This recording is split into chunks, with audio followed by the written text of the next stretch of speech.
My artwork is called Businessman, and it is a 7-minute long short film about an epic and pointless journey of a businessman's voyage across natural and artificial landscapes.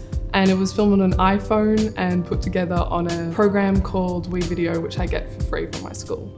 The starting point of my artwork was looking at the theme of the ruthless side of corporate capitalism. So I was really interested in just exploring greed and corruption. I'm really inspired by movies. I really like movies with a bit of a surreal aspect, so like Being John Malkovich is one of my favourites. I like French New Wave and Trainspotting and Wong Kar-wai movies. And I want to be a director, so every time I watch a good movie, I'm always super inspired by that.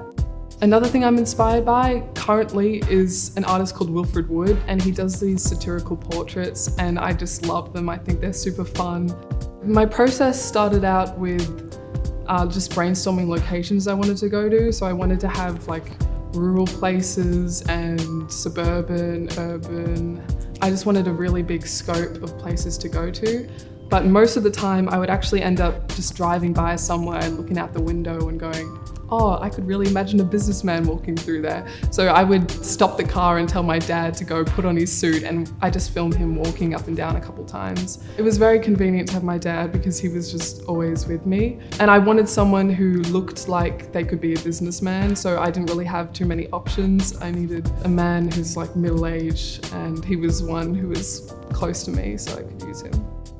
The thing I found most challenging about making my artwork was the amount of time I had to spend editing, because I'm not very technologically savvy. It just took a really long amount of time.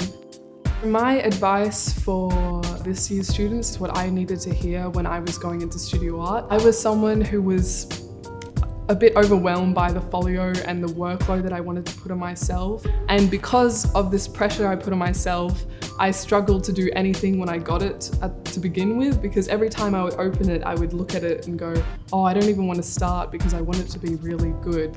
I think that's okay. There's only a little bit of criteria and a lot of freedom to the subject, so just try your best to chip away and you'll be all right.